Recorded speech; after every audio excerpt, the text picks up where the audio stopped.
रूस और यूक्रेन के बीच चल रहे युद्ध में ईरान भी कूद गया है। दरअसल यूक्रेन ने पुतिन की जमीन पर हमला किया है और एक झटके में रूस और ईरान दोनों को दहला दिया है। तस्वीरें रूस में बने ईरान के फाइटर ड्रोन बेस की हैं, जहां बारूद बरसाकर जेलेंस्की आर्मी ने पूरा इलाका खाक कर दिया। लॉन्ग रेंज ड्रोन अटैक के बाद का खौफनाक वीडियो दिल दहला देने वाला है, जिसमें बारूदी गुबार आसमान को ढक ले रहा है, जिसमें आग की लपटों से बचकर भागते लोग दिख रहे हैं। चीख पुकार मची हुई। यूक्रेन के हमले के बाद रूस में बने ईरान के ड्रोन बेस का पुर्जा पुर्जा कबाड़ हो गया है। रूस के पास ईरान के दिए शाहिद ड्रोन का बहुत बड़ा बेड़ा, जिसके लिए रूस ने कई बेस बना रखे हैं। ईरान के बने ड्रोन के इस बेस को अब यूक्रेन आर्मी तबाह करने में जुटी है। यूक्रेन हाईटेक वॉरफेयर में रूस पर बहुत भारी पड़ने लगा है। यूक्रेन ने इस पूरे मिशन को नए नाम और सीक्रेट तरीके से अंजाम देना शुरू कर दिया है। यह खौफनाक दृश्य पुतिन की जमीन पर हुआ है। इस एक धमाके से दो दुश्मनों से हिसाब पूरा हुआ है।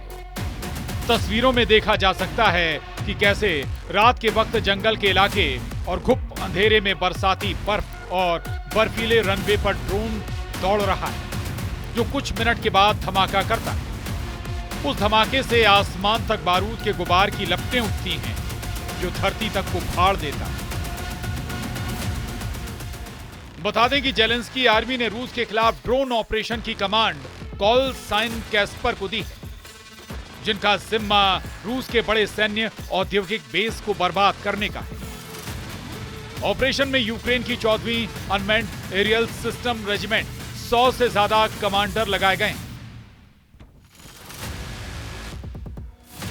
यूक्रेन फोर्सेस 1200 मील दूरी तक उड़ान भरने वाले फाइटर ड्रोन ल्यूटी से रूस को दहला रही है।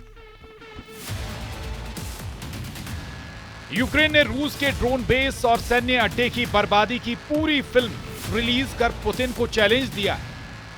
ड्रोन हमले में रूस के तोपखाने और मिसाइल बेस को भी ड्रोन धमाकों से उड़ा दिया गया है। हालांकि यूक्रेन ड्रोन आर्मी दावा कर रही है कि रूस के नुकसान की यह सिर्फ झलक भर है। पुतिन आर्मी यूक्रेन के ड्रोन अटैक की कोई काट तलाश नहीं पा रही है। यूक्रेन ने ड्रोन हमले के लिए जंगली इलाके को लॉन्चिंग पैड बना रखा है, जहां भारी बर्फबारी के बीच रात के अंधेरे में फाइटर ड्रोन दनादन उड़ान भर रहे हैं, जिससे रूस की सेना को पता भी नहीं चल पा रहा है कि जेलेंस्की उड़ते बारूदी दस्ते कहां से और किस तरह से रूस में घुसकर तबाही मचा रहे हैं। रूस के रक्षा मंत्रालय ने 121 से ज्यादा ड्रोन हमले की जानकारी दी है। यूक्रेन ने सैकड़ों ड्रोन अटैक से रूस के 13 इलाके को निशाना बनाया। रूस की लॉन्ग रेंज मिसाइल के जवाब में यूक्रेन के ड्रोन अटैक ज्यादा कारगर साबित हो रहे हैं, क्योंकि यूक्रेन के टारगेट पर रूस के हथियार, सप्लाई रूट और रसद गोदाम हैं, जिन्हें तबाह कर जेलेंस्की आर्मी वॉर जोन में रूसी फोर्स का मनोबल तोड़ने में जुटी है। यूक्रेन का युद्ध में जीतना भले ही अभी तक क्लियर नहीं हो पाया है, लेकिन जेलेंस्की आर्मी पूरा जोर लगा रही है। मगर रूस जमीनी लड़ाई में यूक्रेन को पीटता ही जा रहा है, जिसकी तस्दीक ये तस्वीरें कर रही हैं। बर्बाद हो चुकी इमारत की छत पर रूस का झंडा फहरा रहे सैनिकों ने यूक्रेन के एक और इलाके पर जीत का दावा ठोक दिया है। रूस ने पूर्वी यूक्रेन के वेलिका नोवोसिल्का शहर पर रणनीतिक कब्जे का दावा किया है।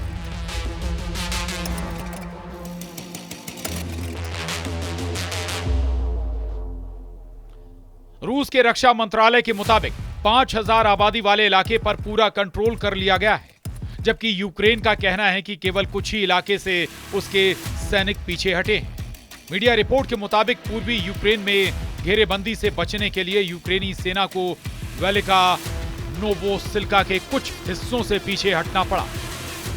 वहीं ब्रिगेड फ्रंटलाइन अब भी वेलिका में सुपर एक्टिव। यूक्रेन फोर्स दावा कर रही है कि वेलिका में तोपखाने और ड्रोन हमले के मामले में उनकी ताकत रूसी सेना के बराबर है, मगर रूस के सैनिकों का इलाके में झंडा फहराना कुछ और ही बयां कर रहा है। वेलिका शहर को रूस ने तोपखाने ग्लाइड बम और ड्रोन हमले से तबाह कर डाला है।